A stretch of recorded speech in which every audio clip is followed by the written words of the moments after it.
On the first weekend of September 2023, the Unfamous Five set off for a wee bikepacking adventure down to Dumfries and Galloway.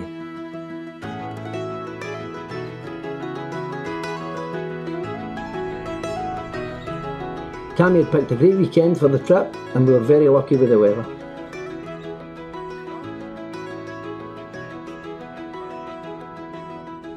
After a debate about who was carrying the most kit, we set off from Lesmahago down the cycle path towards the old A74.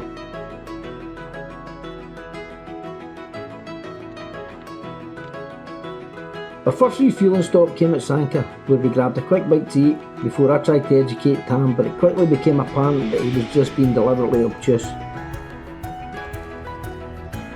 It's only an observer, right? The camera's only observing you going past. You don't even recognise it. You've got a lot to learn. We need to get you media trained.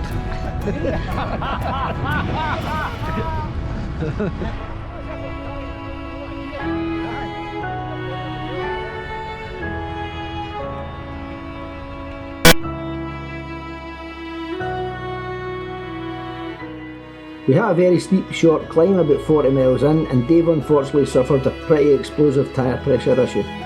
Naturally, everyone gathered round to offer him some moral support.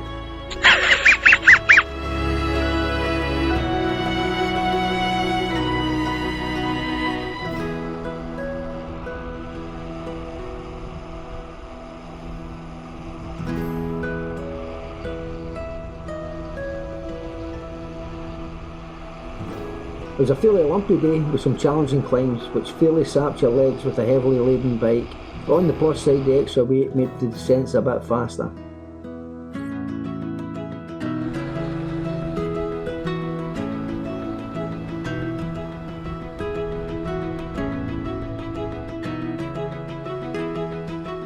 If you're enjoying this video, please consider subscribing to my channel. I only need 10 subscribers to hit the 1000 mark and that would be absolutely brilliant. If you'd like to follow any of these routes, you can access the GPX files by following me on Strava at Douglas Gilligan RACC.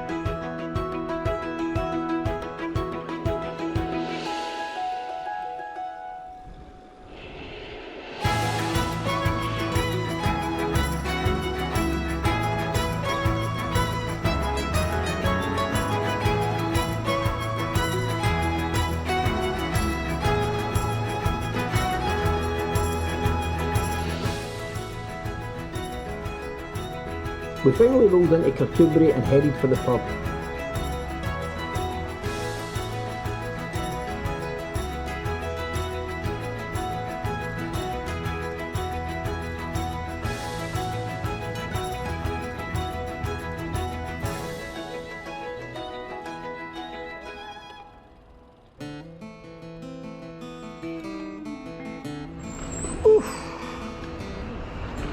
Well done, lads. Wait, what? You discuss this over a few pints.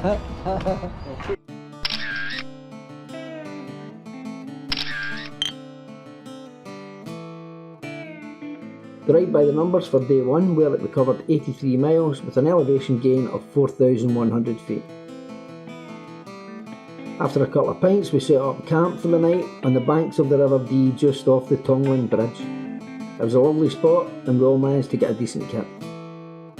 Day 1's disappointment was discovering that my sleeping mat must have a slow puncture. We were sharing the field with a small herd of young bullocks who thankfully chose not to bother us.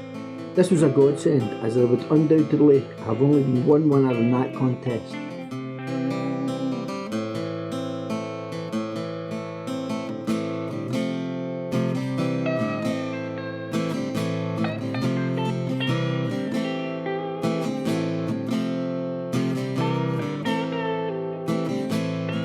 Camp is being broken.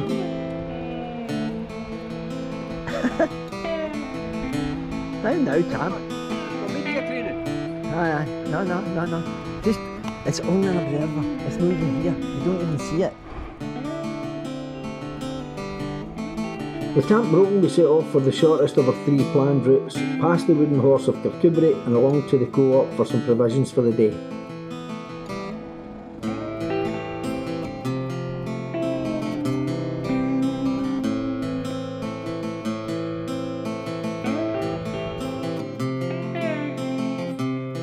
We turned off the main road here into a nice wee wooded section at the Robbers Gate, but thankfully we were allowed to pass unaccosted, probably because we didn't have 30 pieces of silver between us. Nowadays robbers would need to be carrying a card reader.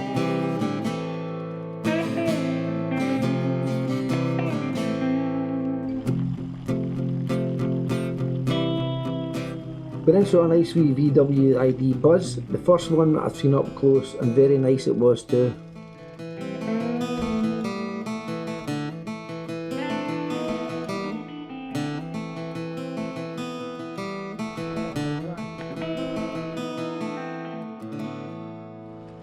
Saturday, which was day 2 of our trip, turned out to be the hottest day.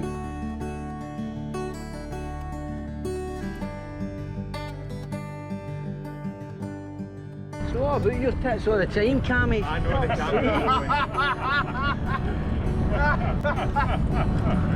Oh, did you? For these are my mountains, and the cleavage is my glen.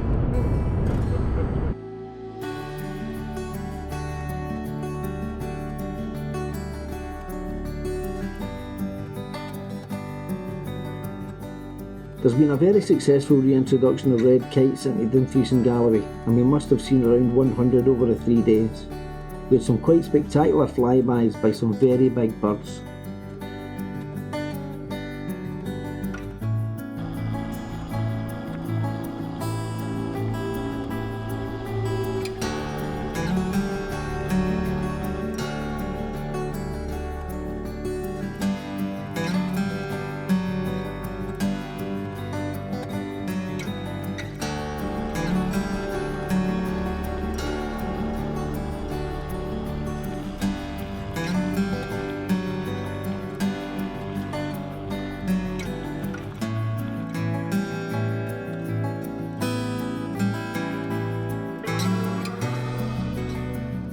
Dumfries and Galloway is a lovely region and the scenery was quite beautiful. Although we did this route in gravel bikes, the vast majority of it was in quiet tarmac roads. This short section after the big Water of Fleet viaduct was very rough and would have been impossible to cycle on a road bike though.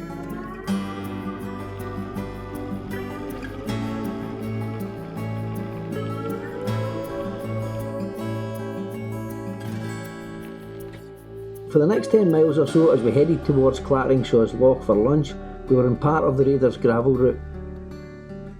There was a very long gravel climb to negotiate and the weather decided it was time for the sun to come out for the whole duration of the climb. The climb's part of the National Cycle Route 7 and we were rewarded for our efforts with a beautiful view from the north end of Loch Granach.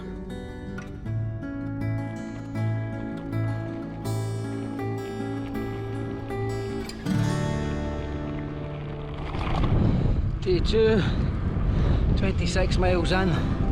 That's us at Claringshaw's Loch. So we'll be in the cafe just shortly for lunch,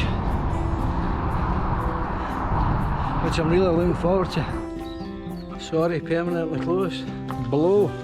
Serious blow. The cafe at Claringshaw's being closed was quite disheartening for everyone, but a local advised us there was a cafe about 5 miles away in New Galloway which was open until 4 o'clock. So we set off for there with our fingers crossed.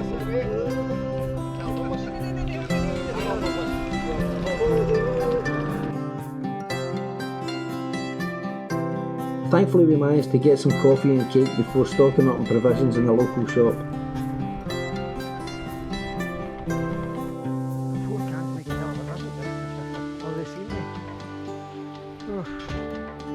Camp for day 2 was at the High Bridge of Ken on the banks of the Water of Ken.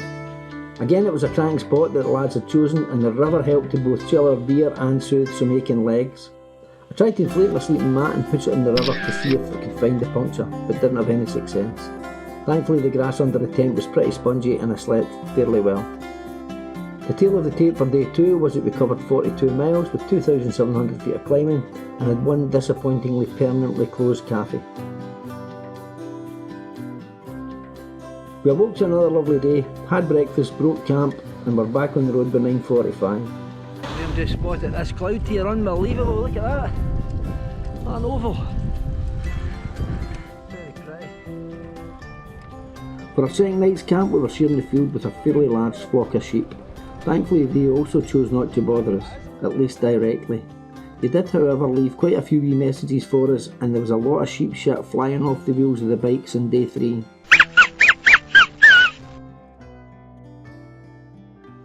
Thankfully it was another fine day, there wasn't much wind about, and I was able to get the drone up to capture some of the lovely scenery we were cycling through.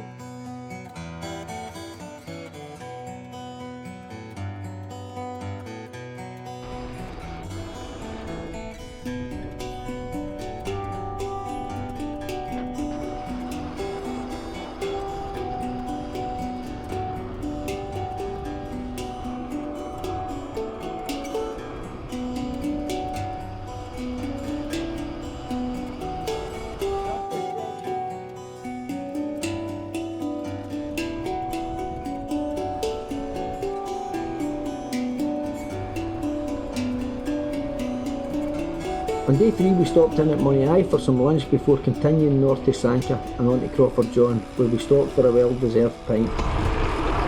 Heartfelt and genuine.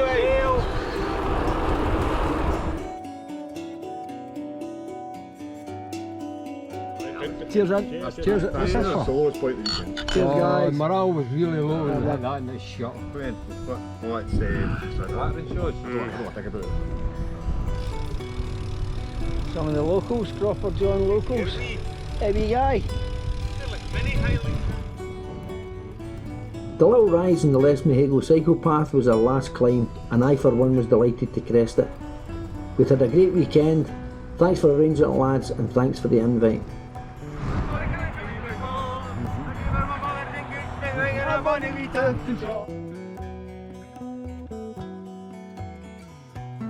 On our homeward leg on day 3 we covered 56 miles with 2,600 feet of climbing, so the weekend by the numbers was 181 miles covered with 9,400 feet of climbing and thankfully only one mechanical.